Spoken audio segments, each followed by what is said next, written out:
साथियों, अगर आप सामाजिक विज्ञान की परीक्षा देने जा रहे हैं तो इस वीडियो को पूरा देखकर ही जाइएगा, क्योंकि इस वीडियो में आप सभी को कुछ ऐसे सवाल बताने वाला हूं जो कि आपकी परीक्षा में जरूर पूछे जाएंगे। तो अगर आप चाहते हैं पूरे नंबर दोस्तों लाना तो वीडियो को पूरा देखिएगा। यहाँ पर देखिए, हम बहुत ही कम समय में ज़्यादा सवालों को करने वाले हैं। तो बढ़ते हैं सवालों की तरफ। सबसे पहला सवाल लिखा गया कि यूरोप का मरीज किसे कहा जाता था। देखिए दोस्तों, इसका सही उत्तर क्या हो जाएगा। देखिए, सही उत्तर हो जाएगा हमारा ऑप्शन नंबर ए, तुर्की को जो है यूरोप का मरीज कहा जाता था। आइए देखते हैं अगला सवाल।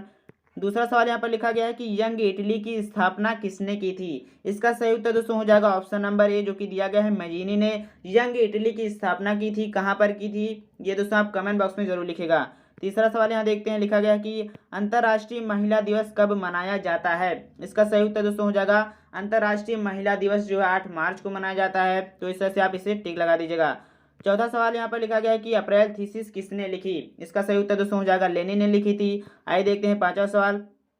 लिखा गया है कि सोवियत संघ का विघटन किस वर्ष हुआ। दोस्तों यहाँ पर विघटन की बात की जा रही है कि सोवियत संघ का विघटन किस वर्ष हुआ था। तो इसका सही उत्तर देखिए हो जाएगा हमारा ऑप्शन नंबर डी, जो कि दिया गया है कि 1991 में हुआ था। आइए देखते हैं दोस्तों छठा सवाल।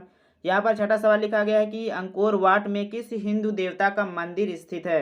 ये दोस्तों हमें बताना है। तो देखिए, अंकोर वाट की बात की जाए दोस्तों तो विष्णु जी का मंदिर है। तो हमारा सही उत्तर हो जाएगा ऑप्शन नंबर ए। सातवां सवाल यहाँ देखते हैं। पूछा जा रहा है कि गांधी जी को महात्मा की उपाधि किसने दी। हम दोस्तों महात्मा गांधी जी कहते हैं। तो यही सवाल पूछा जा रहा है कि आखिर गांधी जी को जो है महात्मा की उपाधि किसने दी।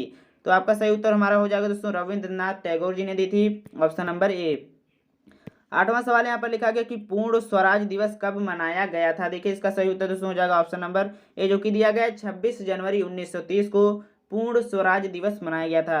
नवा सवाल यहाँ पर लिखा गया क्या, लिखा गया कि हीराकुड परियोजना है। दोस्तों इसका मैं आपको ट्रिक बताने वाला हूँ, आप बहुत ही आसानी से याद कर लीजिए। देखिए, हीरोमा, इससे दोस्तों आपको याद भी हो जाएगा। सबसे पहली बात कि जो हीराकुड दोस्तों दिया गया है उड़ीसा में है, किस नदी पर स्थित है, महानदी पर स्थित है। तो हमारा सही उत्तर क्या हो जाने वाला है, जो कि आप देख सकते हैं दोस्तों ऑप्शन नंबर ए दिया गया है महानदी पर।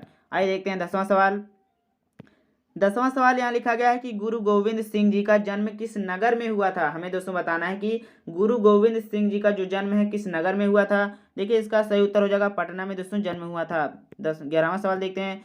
यहाँ पर लिखा गया कि ईस्ट इंडिया कंपनी, जो कि दोस्तों विदेशी कंपनी है, अफीम का निर्यात किस देश को करती थी। भारत से दोस्तों जो अफीम लेती थी किस देश को निर्यात करती थी। इसका सही उत्तर हो जाएगा हमारा ऑप्शन नंबर बी, जो कि चीन को करती थी। आइए देखते हैं 12वां सवाल। लिखा गया है यहाँ पर कि रूसो किस देश का दार्शनिक था। इसका दोस्तों सही उत्तर क्या हो जाएगा, फ्रांस का दार्शनिक था, हमारा ऑप्शन नंबर ए। 13वां सवाल यहाँ लिखा गया है कि निम्नलिखित में कौन नवीकरणीय संसाधन है। नवीकरणीय संसाधन का मतलब दोस्तों जो कि कभी खत्म ही ना हो। यहाँ पर आप देख सकते हैं पेट्रोल तो खत्म हो जाएगा, कोयला भी दोस्तों खत्म हो जाएगा कुछ समय बाद, बहुत समय बाद, लेकिन ये जो पानी दिया गया है दोस्तों, जल दिया गया कभी खत्म नहीं होगा। तो हमारा सही उत्तर हो जाएगा ऑप्शन नंबर सी।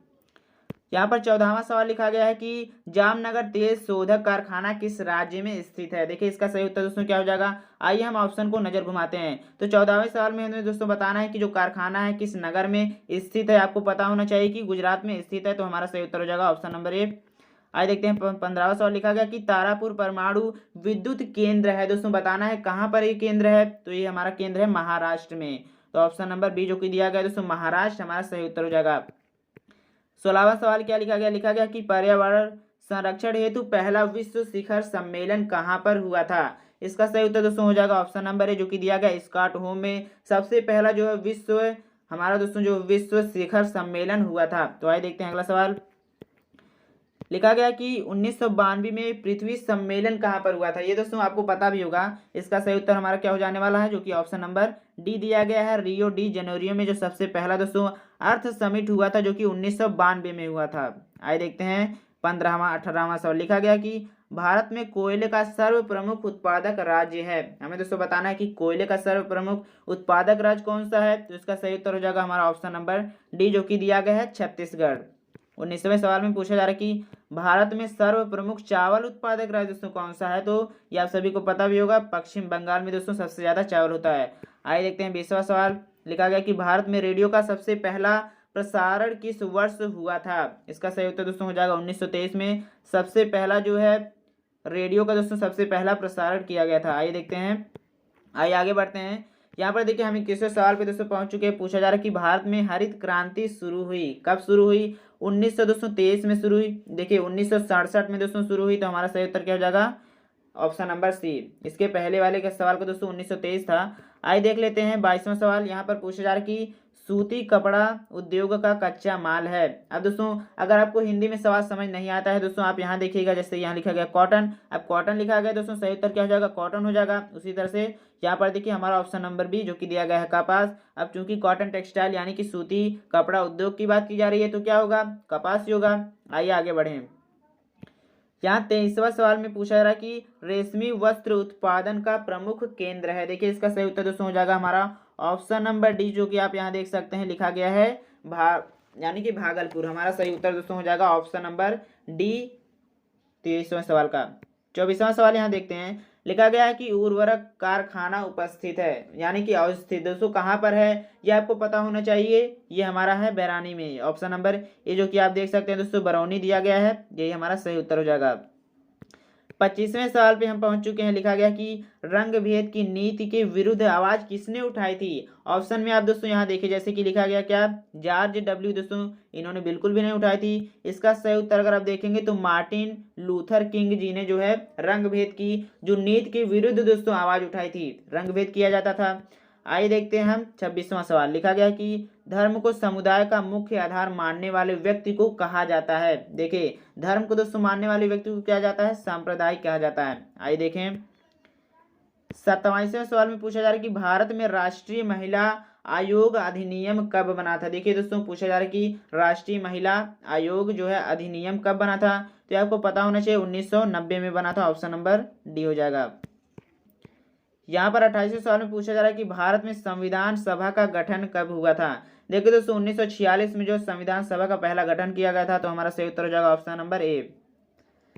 इसके बाद है हम देखिए 29वें सवाल में दोस्तों पहुंच चुके। लिखा गया कि तेलंगाना राज्य का गठन कब हुआ था। देखिए दोस्तों 29वां राज्य हमारा तेलंगाना है, तो इसका पूछा जा रहा है कि आखिर गठन कब किया गया था, तो आपको पता होना चाहिए कि 2 जून 2014 को जो इसका गठन किया गया था, तो हमारा सही उत्तर हो जाएगा ऑप्शन नंबर ए।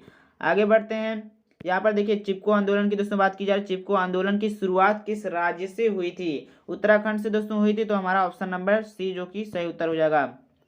31वें सवाल में पूछा जा रहा है दोस्तों कि लोकतंत्र का प्राण जो है किसे कहा जाता है। लोकतंत्र का दोस्तों जो है प्राण कहा जाता है, जैसे कि आप यहाँ देख सकते हैं, यहाँ लिखा गया है सोल मतलब दोस्तों होता है आत्मा। तो इसी तरह से हमसे पूछा जा रहा है कि आखिर आत्मा किसे कहा जाता है, प्राण किसे कहा जाता है, किसके बिना लोकतंत्र दोस्तों नहीं चल सकता। हमारा सही उत्तर हो जाएगा पॉलिटिकल पार्टी, यानी कि एक तरह से कहें राजनीतिक दल को दोस्तों कहा जाता है। 32वें सवाल की बात कर लेते हैं। यहाँ पर लिखा गया कि निम्नलिखित में से कौन एक राष्ट्रीय दल है। हमें दोस्तों बताना है कि राष्ट्रीय दल कौन सा होगा। आइए हम ऑप्शन पर जो सबसे पहले पढ़ते हैं। देखिए यहाँ क्या, जैसे कि जनता दल, ये तो दोस्तों नहीं होगा। यहाँ देखिए डीएम, ये भी दोस्तों नहीं होगा, डीएम के। हमारा सही उत्तर क्या हो जाएगा यहाँ, जैसे कि आप देख सकते हैं ऑप्शन नंबर सी दोस्तों लिखा गया है भारतीय जनता पार्टी यानी कि बीजेपी। ये क्या दोस्तों एक नेशनल पार्टी है। आगे बढ़ें। 33वें सवाल में पूछा जा रहा है कि भारत में लोकतंत्र की क्या चुनौती है। अब दोस्तों आप देखिए जातिवाद भी एक चुनौती है, आतंकवाद भी और परिवारवाद भी। तो इस तरह से हमारा सही उत्तर क्या हो जाने वाला है, ऑप्शन नंबर डी जो कि दिया गया दोस्तों सभी हो जाएंगे। 34वें सवाल में देखिए बहुत ही महत्वपूर्ण सवाल दोस्तों 34वां क्या लिखा गया कि किसने कहा लोकतंत्र जनता का जनता के द्वारा और जनता के लिए शासन है। ये दोस्तों किसने कहा था, अब्राहम लिंकन ने कहा था। तो हमारा सही उत्तर हो जाएगा ऑप्शन नंबर सी। यहाँ पर हम 35वें सवाल पे आ चुके हैं। लिखा गया कि निम्नलिखित में कौन सा कदम लोकतांत्रिक सुधार का सूचक है। जी हाँ दोस्तों, इसका देखिए अगर हम बात करें शिक्षा, ये तो बिल्कुल भी नहीं होगा। सामाजिक असमानता, ये भी दोस्तों नहीं होगा। हमारा सही उत्तर क्या हो जाएगा, पंचायती राज, यही हमारा सही आंसर हो जाएगा, ऑप्शन हो जाएगा। 36वें सवाल में पूछा जा रहा है कि भारत की योजना आयोग के अध्यक्ष कौन थे। इसका दोस्तों सही उत्तर हो जाएगा प्रधानमंत्री, जो हमारी क्या आती है, यहाँ देखिए planning commission of India, English में दोस्तों लिखा गया क्या कि chairman of planning commission of India कौन होता है, प्राइम मिनिस्टर यानी कि प्रधानमंत्री। 37वें सवाल में पूछा जा रहा है कि भारत में प्रथम पंचवर्षीय योजना की शुरुआत कब हुई। ये दोस्तों हुई थी 1951 में। तो इस तरह से हमारा ऑप्शन नंबर जो कि दिया गया है बी, यही हमारा सही उत्तर हो जाएगा। आगे बढ़ते हैं। 38वें सवाल में पूछा जा रहा है कि बिहार में किस जिले की प्रति आय सबसे कम है। बिहार की बात की जा रही है और किस जिले की दोस्तों, यही हमें बताना है। तो देखिए इसका दोस्तों 38वें सही उत्तर क्या हो जाएगा, यहाँ से आप देख सकते हैं शिवहर जो कि दिया गया है। हमारा दोस्तों ऑप्शन नंबर डी, यही हमारा सही उत्तर हो जाएगा। तो इस पर हम टिक लगा देते हैं, इस तरह से बॉक्स बना देते हैं। यहाँ पर 39वें सवाल में दोस्तों पूछा जा रहा है कि आधुनिक युग की प्रगति का श्रेय मुद्रा को ही है। यह कथन दोस्तों किसका है? ये हमसे देखिए इसका सही दोस्तों उत्तर हो जाएगा मार्शल। यह जो है कथन किसका है? मार्शल का। आइए हम आखिरी सवाल दोस्तों देख लेते हैं, 40वां सवाल। यहाँ पर हमसे पूछा क्या जा रहा है, यहाँ पर लिखा गया कि बांग्लादेश की मुद्रा का नाम क्या है। देखिए दोस्तों बहुत ही आसान सवाल, ये आपको पता होगा क्या है, टाका कहा जाता है। बाकी कहीं कहीं पर टाका भी लिखा होता है। तो हमारा सही उत्तर देखिए ऑप्शन नंबर डी हो जाएगा, जो कि यहाँ पर दिया गया है टाका। तो इस तरह से इस वीडियो में हमने 40 सवाल दोस्तों बहुत ही कम समय में किए। उम्मीद करता हूं कि आपने वीडियो को अच्छी तरह से पूरा देखा होगा। अब सभी सवाल दोस्तों आपको समझ में भी आया होगा। अगर आपसे इस तरह से सवाल पूछा जाएगा तो दोस्तों आप बहुत ही आसानी से टिक लगा के चलिएगा, आपको दोस्तों नंबर बिल्कुल भी नहीं कटेगा। इसी तरह की वीडियोस को देखने के लिए जल्दी से दोस्तों चैनल को सब्सक्राइब कर दीजिए। कहीं पर दिक्कत आई है तो कमेंट बॉक्स में जरूर लिखिए। तो मिलते हैं दोस्तों अगली वीडियो में किसी नए टॉपिक के साथ, तब तक के लिए जय हिंद। साथियों समय बहुत ही कम है, यदि आप सामाजिक विज्ञान की परीक्षा देने जा रहे हैं तो इस वीडियो को पूरा देखकर ही जाएगा, क्योंकि इस वीडियो में मैं आप सभी लोगों को कुछ ऐसे सवाल बताने वाला हूं जो कि आपकी परीक्षा में जरूर पूछेंगे। उससे पहले दोस्तों आप सभी से एक निवेदन करना चाहता हूं कि यदि आप हमारे इस चैनल पर तो सुना है तो जल्दी से सब्सक्राइब कर दीजिए। आइए देखते हैं सबसे पहला सवाल। यहाँ लिखा गया कि हिंद चीन में कौन सा राष्ट्र शामिल नहीं है। देखिए काफी तेजी से दोस्तों हम सवालों को करने वाले हैं। इसका सही उत्तर क्या हो जाएगा? ऑप्शन नंबर सी जो है हिंद चीन में शामिल नहीं, यानी कि चीन शामिल नहीं है। दूसरा सवाल लिखा गया कि वियना कांग्रेस कब हुआ था। तो दोस्तों जो वियना कांग्रेस 1815 में हुआ था। सही उत्तर ऑप्शन नंबर ए हो जाएगा, यह आप सभी को पता होगा। तीसरे सवाल की बात की जाए, लिखा गया कि भारत में गदर पार्टी की स्थापना किसने की। दोस्तों जो गदर पार्टी बनाई गई उसकी स्थापना आखिर किसने की। देखिए इसका सही उत्तर हो जाएगा दोस्तों लाला हरदयाल ने की थी। सही उत्तर ऑप्शन नंबर सी। चौथे सवाल की बात की जाए, लिखा गया कि द्वितीय महायुद्ध के बाद यूरोप में किस संस्था का उदय आर्थिक दुष्प्रभावों को समाप्त करने के लिए हुआ। इसका सही उत्तर दोस्तों हो जाएगा ऑप्शन नंबर डी, जो कि यहाँ पर आप देख सकते हैं लिखा गया है यूरोपीय संघ का जो है उदय किया गया, यूरोपियन यूनियन। दोस्तों पांचवें सवाल की बात की जाए, यहाँ पूछा जा रहा है कि नरोत्तम सिन्हानु किस देश के शासक थे। ये दोस्तों कंबोडिया के शासक थे। तो सही उत्तर हो जाएगा ऑप्शन नंबर डी। छठे सवाल की बात की जाए तो पूछा जा रहा है कि वाष्प चालित इंजन का आविष्कार किसने किया था। बहुत ही आसान सवाल दोस्तों, आप सभी आसानी से जानते हैं कि जेम्स वाट ने किया था।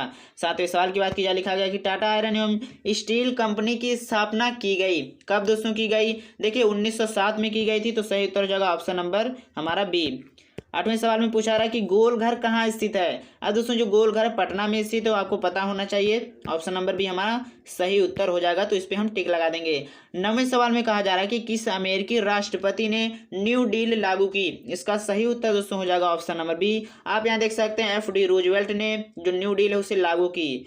10वें सवाल में पूछा जा रहा है कि नेपोलियन संहिता किस वर्ष लागू की गई। काफी आसान सवाल है, आप सभी को दोस्तों पता होगा कि 1804 में दोस्तों जो कोड है वो लागू किया गया था, जो संहिता लागू की गई।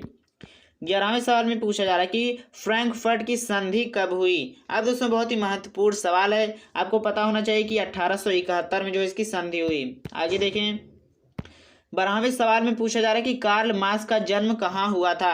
अब देखिए कार्ल मार्क्स का दोस्तों जन्म कहाँ हुआ था, जर्मनी में हुआ था। तो इस तरह से हम ऑप्शन नंबर ए पर टिक लगा देंगे।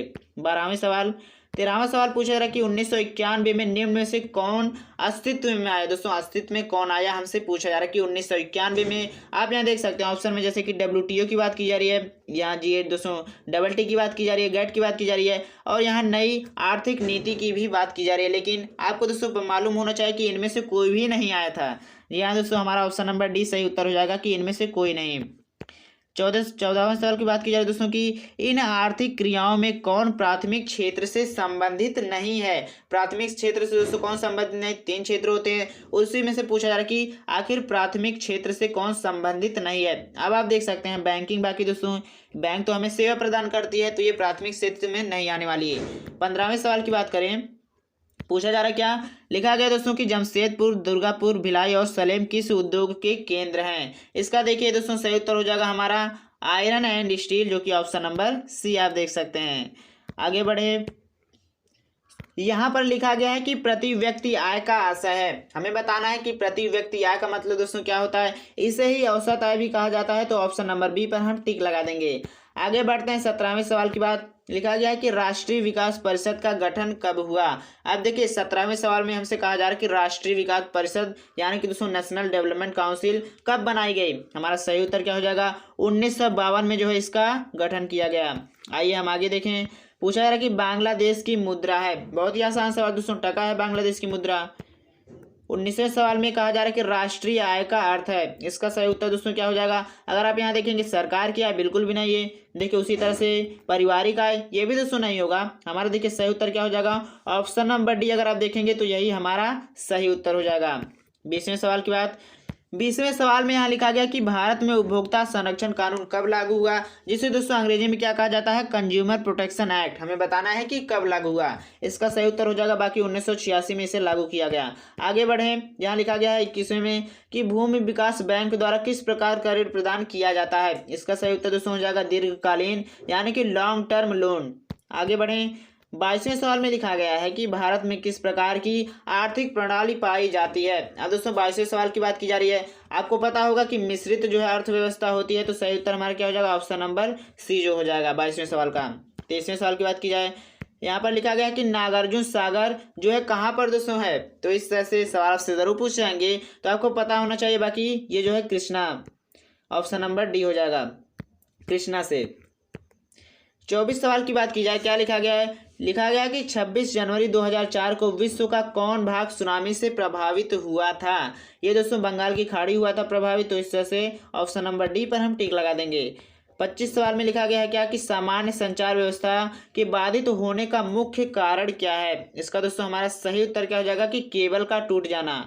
ऑप्शन नंबर ए पर हम टिक लगा देंगे। इस तरह से अगर ऐसे सवाल आपसे पूछ जाएंगे तो आपको दोस्तों बहुत ही आसानी से कर लेना है। लिखा गया कि बाढ़ क्षति पहुंचाती है। अब दोस्तों बाढ़ होती है तो जो है क्षति पहुंचाती ही है। किसे पहुंचाती है? फसलों को भी पहुंचाती है, पशुओं को भी, भवनों को भी दोस्तों पहुंचाती है। तो इस तरह से हमारा ऑप्शन नंबर जो है डी हो जाएगा सही उत्तर। 27 सवाल में कहा जा रहा है कि स्वर्णिम चतुर्भुज संबंधित है। अब देखिए इसका दोस्तों सही उत्तर क्या हो जाएगा? सड़क मार्गों से संबंधित है ये, तो ऑप्शन नंबर बी पर हम टिक लगा देंगे। 28 सवाल में पूछा जा रहा है कि बाढ़ के समय लोगों को जाना चाहिए। अब दोस्तों बाढ़ आ रही है तो कहाँ जाएंगे? जहां पर जो है जमीन जो है ऊंची होगी, तो वहां से पानी से बचा जा सकता है। तो इस तरह से ऑप्शन नंबर सी आप देख सकते हैं, उच्च भूमि पर जाना अच्छा रहेगा। 29 सवाल में लिखा गया है कि निम्न में से कौन क्षेत्रीय राजनीतिक दल है। अब देखिए हमसे दोस्तों पूछा जा रहा है कि आखिर कौन जो है क्षेत्रीय राजनीतिक दल है, तो इसका हमारा सही उत्तर क्या हो जाने वाला है? आप यहाँ देख सकते हैं। अगर हम बात करें जैसे कि भारतीय जनता पार्टी, तो बिल्कुल नहीं है। यहाँ पर देखिए भारतीय राष्ट्रीय कांग्रेस, हमारा देखिए सही उत्तर हो जाएगा जनता दल। ये जो है क्या है दोस्तों? एक क्षेत्रीय राजनीतिक दल है। तो ऑप्शन नंबर सी पर टिक लगा दीजिएगा। 30वें सवालों की बात की जाए तो पंचायत के चुनाव कौन करवाता है? काफ़ी आसान दोस्तों है, जो राज्य चुनाव आयोग करवाता है, स्टेट इलेक्शन कमीशन करवाती है पंचायत का चुनाव। 31 सवाल में कहा जा रहा है कि भारत के किस राज्य में पंचायती राज की शुरुआत हुई? अब दोस्तों आपको ये पता होना चाहिए कि राजस्थान की जो है एक छोटे से मतलब राजस्थान से ही शुरुआत की गई थी, तो राजस्थान पे हम टिक लगा देंगे। 32 सवाल में यहाँ पूछा जा रहा है कि वर्ष 1975 भारतीय राजनीति में किस लिए जाना जाता है? आप सभी को मालूम होना चाहिए, पता होना चाहिए कि 1975 में सबसे पहली बार दोस्तों आपातकाल लागू हुआ था। तो ऑप्शन नंबर सी पे टिक लगा दीजिएगा। 33 सवाल में लिखा गया है कि ताड़ी विरोधी आंदोलन किस प्रांत से शुरू किया गया? इसका सही उत्तर दोस्तों option number C Andhra Pradesh से शुरू किया गया इस आंदोलन को। 34 सवाल में लिखा गया है कि धर्म को समुदाय का मुख्य आधार कौन मानता है? देखिए इसका सही उत्तर हो जाएगा सांप्रदायिक। 35 सवाल की बात की जाए दोस्तों पूछा जा रहा है कि सत्ता में साझेदारी सही है, क्यों सही है? इसी का उत्तर बताना है। बाकी आप देख सकते हैं यहाँ पर जो दोस्तों साझेदारी होती है ना, विभिन्न समुदायों के बीच टकराव को कम कर देती है। तो इस तरह से हम ऑप्शन नंबर डी पे टिक लगा देंगे। अगला सवाल यहाँ लिखा गया है कि नेपाल में सप्तदलीय गठबंधन का मुख्य उद्देश्य क्या है? देखिए इसका सही उत्तर दोस्तों हो जाएगा ऑप्शन नंबर बी, लोकतंत्र की स्थापना करना ही मुख्य उद्देश्य है। अगर हम आगे देखें 37वें सवाल की बात करें, लिखा गया है कि भारत में इन राज्यों में कौन कोयले का सबसे बड़ा उत्पादक है? इसका सही उत्तर दोस्तों अगर हम प्रेजेंट टाइम में बात करें, वर्तमान की बात करें, तो झारखंड जो है सबसे बड़ा है। 38 की बात की जाए तो यहाँ लिखा गया है कि सौर ऊर्जा के उत्पादन के लिए सर्वाधिक उपयुक्त राज्य है। देखिए सौर ऊर्जा यानी कि सोलर एनर्जी दोस्तों आप सभी अच्छी तरह से जानते हैं कि राजस्थान में सबसे ज़्यादा होता है। तो हम ऑप्शन नंबर सी पर दोस्तों जाएंगे। 39 की भी बात कर ली जाए, लिखा गया है कि बिहार की पहली नदी घाटी परियोजना कौन है? अब देखिए इसका दोस्तों सही उत्तर हो जाएगा कोसी नदी घाटी परियोजना। ऑप्शन नंबर बी पे हम टिक लगाएंगे। 40 सवाल की बात की जाए तो पूछा जा रहा है कि सुंदरबन टाइगर रिजर्व कहाँ है? देखिए इसका सही उत्तर दोस्तों हो जाएगा पश्चिम बंगाल में। जो सुंदरबन टाइगर रिजर्व है पश्चिम बंगाल में है। तो हम क्या करेंगे दोस्तों, इस पर टिक लगा देंगे अगर इस तरह से सवाल से पूछा जाता है। तो दोस्तों इस तरह से हमने इस वीडियो में 40 सवाल बहुत ही आसानी से कम समय में किए। अगर इस तरह से सवाल आपसे पूछा जाएगा तो आप बहुत ही आसानी से कर लीजिएगा। कमेंट बॉक्स में दोस्तों जरूर लिखिए क्या आपको वीडियो में अच्छा लगा, क्या आपको वीडियो की मदद से कुछ दोस्तों समझ में आया, मतलब एक तरह से कहें कि क्या आपको कोई मदद मिली। आप कमेंट बॉक्स में ज़रूर लिखिएगा। इसी तरह की वीडियोस को देखने के लिए जल्दी से चैनल को सब्सक्राइब कर दीजिए और जल्दी से दोस्तों इस वीडियो को अपने दोस्तों को भी शेयर कर दीजिए जो कि आप ही की तरह क्लास 10th में है दोस्तों, परीक्षा देने वाले हैं।